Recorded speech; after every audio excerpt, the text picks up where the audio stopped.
नमस्कार। खुलासा post news में सुपरफास्ट खबरें देखिए पूजा सिंह के साथ। लगातार 3 दिनों से कृषि कानूनों को लेकर आंदोलन कर रहे किसान रविवार को भी अपना प्रदर्शन जारी रखने को लेकर डटे हुए हैं। किसान केंद्रीय गृह मंत्री अमित शाह का ये प्रस्ताव मानने को तैयार नहीं है कि वे पहले शांतिपूर्वक बुराड़ी के निरंकारी मैदान में शिफ्ट हों तो सरकार दूसरे ही दिन उनसे बात करेगी।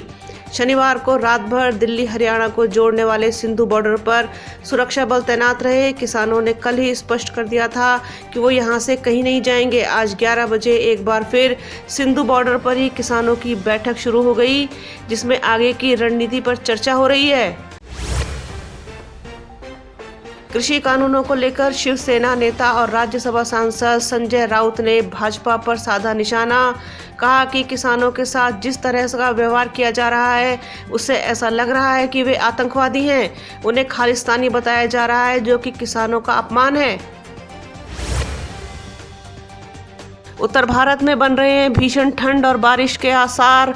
चक्रवात निवार के गुजरने के बाद अब उसका असर भारत के कई राज्यों में देखने को मिल रहा है। कई राज्यों में बारिश की शुरुआत हो चुकी है। मौसम विभाग का अनुमान है कि आने वाले हफ्ते में बारिश के साथ पहाड़ी इलाकों में बर्फबारी भी होगी, जबकि दक्षिणी राज्यों को लेकर अनुमान है कि 1 दिसंबर से भारी बारिश शुरू हो जाएगी। मैदानी इलाकों में लोगों को भीषण सर्दी का सामना करना पड़ सकता है। दिसंबर की शुरुआत कड़ाके की सर्दी के साथ हो सकती है। इसके साथ ही दिल्ली, एनसीआर, यूपी और राजस्थान में बारिश होगी। एक बार फिर सरकारी तेल कंपनियों की ओर से डीजल और पेट्रोल की कीमतों में आज बढ़ोतरी की गई है। डीजल की कीमत में 28 से 31 पैसे की बढ़ोतरी हुई है, तो पेट्रोल की कीमत भी 19 पैसे से 21 पैसे तक बढ़ी है। उत्तर प्रदेश का कानपुर, जिसमें योगी सरकार की सबसे ज़्यादा किरकिरी हुई है, जो देश के अब तक के सबसे बड़े बिकरू कांड से लेकर संजीत और न जाने कितनी बेटियों की बलि का कारण बन गया।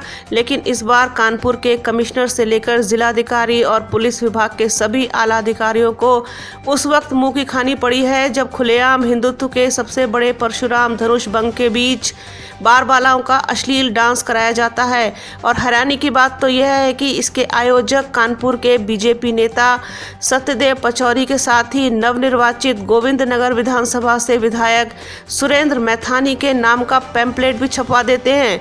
लेकिन दोनों नेताओं में से कोई इस कार्यक्रम में नहीं गया, बशर्ते इस आयोजक ने कानपुर प्रशासन को धोखा देकर धर्म के मंच पर अश्लीलता के ठुमके जरूर लगवा दिए।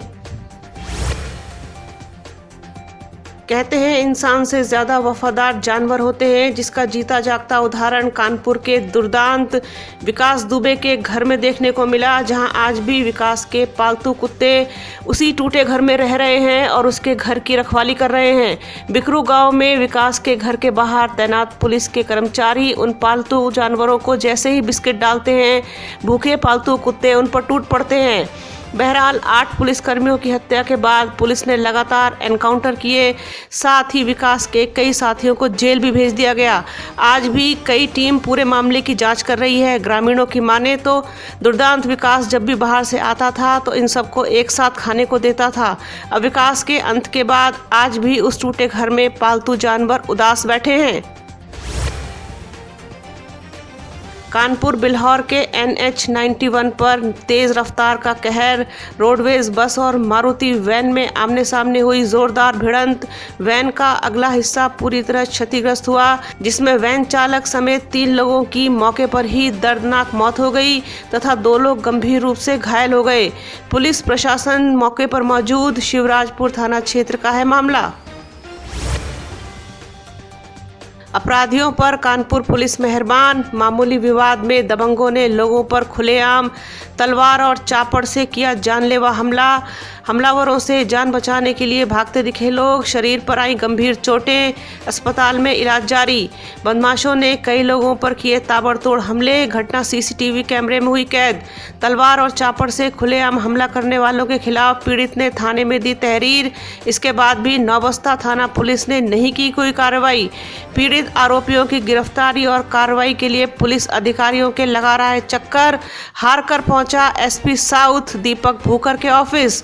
नौबस्ता थाना क्षेत्र के खड़ेपुर इलाके की यह घटना।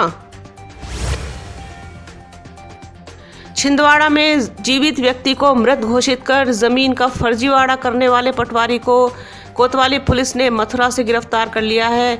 अक्टूबर के महीने में धोखाधड़ी का मामला दर्ज होने के बाद से आरोपी पटवारी फरार था और मथुरा के एक आश्रम में छिपा था, जिसे पुलिस ने ढूंढ निकाला और जेल भेज दिया। इस मामले में एक अन्य आरोपी अभी भी फरार है। छत्तीसगढ़ के नक्सल प्रभावित सुकमा जिले में बारूदी सुरंग में नक्सलियों ने किया विस्फोट, जिसमें केंद्रीय रिजर्व पुलिस बल के सहायक कमांडेंट शहीद हो गए, जबकि 9 अन्य जवान घायल हुए हैं। बस्तर क्षेत्र के पुलिस महानिरीक्षक सुंदरराज पी ने बताया कि सुकमा जिले के चिंतलनार थाना क्षेत्र के अंतर्गत ताड़मेटला गांव के करीब जंगल में नक्सलियों ने बारूदी सुरंग में विस्फोट कर दिया। इस घटना में सीआरपीएफ की 206 कोबरा बटालियन के सहायक कमांडेंट नितिन पी भालेराव शहीद हो गए और 9 अन्य जवान घायल हो गए। इससे पहले शनिवार देर रात पुलिस अधिकारियों ने इस घटना में 5 जवानों के घायल होने की जानकारी दी थी। भ्रष्टाचार के मामले में भारत पहले पायदान पर। ट्रांसपेरेंसी इंटरनेशनल ने 17 एशियाई देशों में 20,000 लोगों का सर्वेक्षण किया, जिसमें पिछले 12 महीनों में भ्रष्टाचार के बारे में उनकी धारणा और अनुभवों की तलाश की।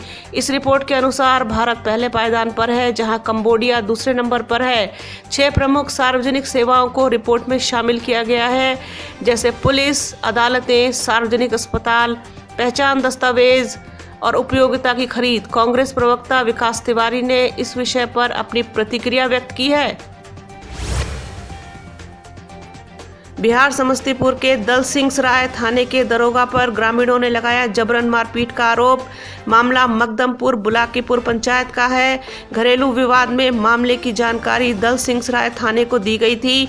पुलिस दल बल के साथ वहां पहुंची और 2 लोगों को किया गिरफ्तार। उसके बाद बिना पूछताछ के बेरहमी से पीटा। ग्रामीणों का कहना है कि पुलिस ने इतना मारा है कि उनकी रीढ़ की हड्डी टूट गई है, जिनका इलाज दल सिंह सराय अस्पताल में चल रहा है। वहीं इस घटना को देखते हुए सीपीआईएम के कार्यकर्ताओं ने जमकर नारेबाजी की और कहा कि पुलिस को मारने के बजाय आरोपी को जेल भेजना चाहिए था।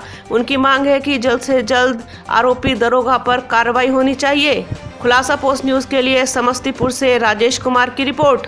खुलासा पोस्ट न्यूज़ में फिलहाल इतना ही। बाकी खबरों के लिए देखते रहिए खुलासा पोस्ट न्यूज़ नेटवर्क।